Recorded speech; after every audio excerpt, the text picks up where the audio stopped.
दोस्तों, पति और पत्नी का रिश्ता बहुत ही अनमोल रिश्ता माना जाता है। लेकिन आजकल छोटी-छोटी बातों में विवाद होता है और विवाद के कारण लोग एक दूसरे को तलाक देकर अलग हो जाते हैं। मैं दोस्तों आजकल इन रिश्तों को बनाकर बचाकर चलना बहुत ही कठिन हो गया है। लोग फैशन की तरह आजकल शादियां करते हैं और फैशन की तरह छोटी-छोटी बातों में तलाक दे देते हैं। आज की कहानी कुछ ऐसी है, लेकिन एक बहुत ही रोचक है।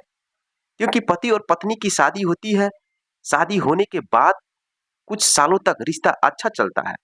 छोटी-मोटी बातों के विवाद में उन दोनों के बीच कुछ सालों के बाद तलाक हो जाता है।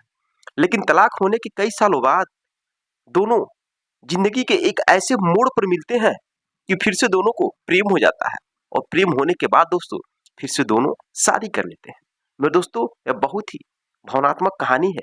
इस कहानी को सुनने के बाद आपको बहुत बड़ी सीख मिलेगी। ये एक पारिवारिक कहानी है। तो वीडियो पे बने रहिए और इस कहानी को सुनने से पहले अगर पहली बार मेरे चैनल पर आए हैं तो दोस्तों चैनल को सब्सक्राइब, वीडियो को लाइक कर दीजिए ताकि मेरा हौसला बढ़ता रहे। तो चलिए कहानी की शुरुआत करते हैं। मेरे दोस्तों, आकाश और मेघा की शादी 5 साल पहले हुई थी। दोनों के रिश्ते की शुरुआत किसी परिकथा से कम नहीं थी। कॉलेज के दिनों में शुरू हुई उनकी दोस्ती और धीरे-धीरे प्यार का रूप ले लिया। आकाश का गंभीर स्वभाव और मेघा की चुलबुली प्रवृत्ति एक दूसरे को पूरक बनाती थी। उनकी शादी पूरे धूमधाम से हुई थी और दोनों के परिवार भी इस मिलन से बहुत ही खुश थे। शादी के पहले 2 साल जैसे पंखा लगाकर उड़ गए, लेकिन तीसरे साल में चीजें बदलने लगी।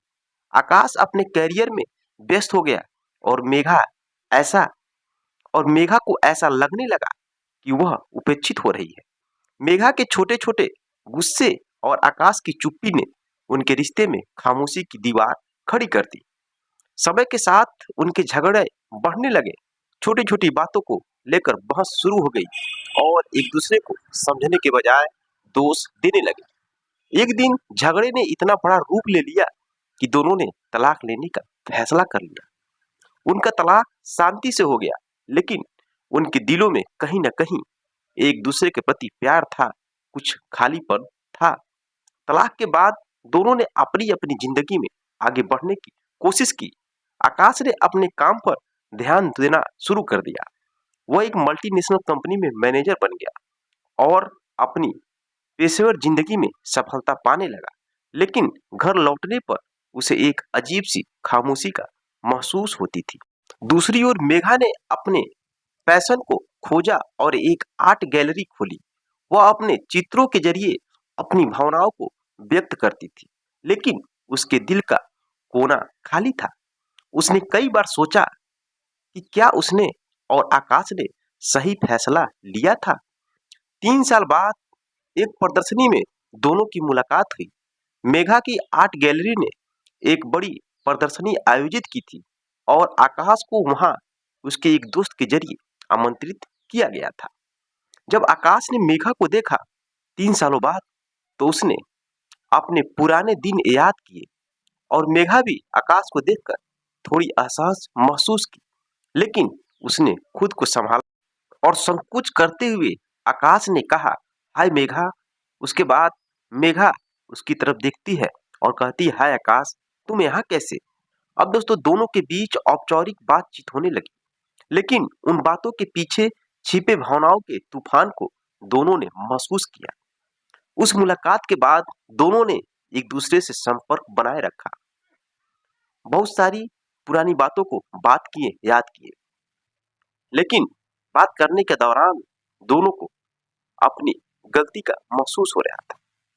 बात करने के बाद वहां से चले जाते हैं, लेकिन उस मुलाकात के बाद दोनों ने एक दूसरे के संपर्क बनाए रखे। वे कभी-कभी कॉफी के लिए मिलते और अपने जीवन की बातें साझा करने लगे। तुम्हें कभी ऐसा लगा कि शायद हमने जल्दबाजी में फैसला लिया? मेघा ने एक दिन यह क्वेश्चन पूछ दिया आकाश से। आकाश ने कुछ नहीं बोला, चुप रहा, अपनी कॉफी का घूंट लेता रहा। शायद, लेकिन उस वक्त यह सही नहीं था। वह अंदर ही अंदर सोच रहा था। उनकी बातचीत गहराई में जाने लगी। वह अपने पुराने झगड़ों के बारे में खुलकर बात करने लगे और उन गलतियों को स्वीकार करने लगे जो उन्होंने की थी। समय के साथ दोनों को एहसास हुआ कि उनके बीच अभी भी भावनाएं बाकी है, लेकिन इस बार उन्होंने जल्दबाजी नहीं की। वे अपने रिश्तों को नए सिरे से समझने की कोशिश करने लगे। आकाश ने मेघा को सपोर्ट करना शुरू किया और उसकी आर्ट गैलरी में मदद करने लगा। मेघा ने भी आकाश के काम की सराहना की और उसे उसकी परेशानियों को हल करने में मदद की। धीरे धीरे उनका रिश्ता फिर से मजबूत होने लगा। इस बार उनके बीच बेहतर समझ और सम्मान था। एक दिन आकाश ने मेघा को डिनर पर बुलाया। उसने एक रिंग निकालकर कहा, मेघा, क्या तुम फिर से मुझसे शादी करोगी? मेघा की आंखों में आंसू थे। उसने मुस्कुराते हुए कहा, हाँ आकाश, इस बार हम इसे सही तरीके से करेंगे। उनकी दूसरी शादी दोस्तों बहुत ही सादगी तरीके से हो जाती है। इस बार उनके पास भव्य समारोह नहीं, बल्कि रिश्तों की गहराइयां थीं। वे दोनों अपने पुराने अनुभव से सीख चुके थे और एक दूसरे को समझने की कला में माहिर हो चुके थे। उनकी कहानी यह साबित किया कि सच्चा प्यार भले ही खो जाए, लेकिन अगर उसे दूसरा मौका मिलता है तो वह और भी खूबसूरत हो जाता है। यह कहानी हमें सिखाती है कि रिश्तों में मुश्किलें आना सम्मान है, लेकिन यदि दोनों साथी एक दूसरे को समझने और अपने अंदर बदलाव लाने के लिए तैयार हो तो प्यार हर बाधा को पार कर सकता है। मेरे दोस्तों, इस कहानी से आपको सीखना चाहिए कि आजकल शादी विवाह करना आसान है, लेकिन उन रिश्तों को चलाना बहुत ही कठिन है। पति और पत्नी का रिश्ता तो पवित्र माना जाता है, लेकिन आज के समय में दोस्तों छोटी छोटी बातों को लेकर लोग आपस में विवाद करते हैं और फिर दोनों के बीच तलाक हो जाता है। इस चक्कर में तलाक होता है कि अगला जो साथी मिलेगा वो बहुत ही अच्छा रहेगा, लेकिन जब वो भी साथी अच्छा नहीं मिलता है तो उनकी जिंदगी और नर्क बन जाती है और फिर पीछे वाले अपने साथी के बारे में लोग सोचने लगते हैं, उसकी अच्छाइयों के बारे में।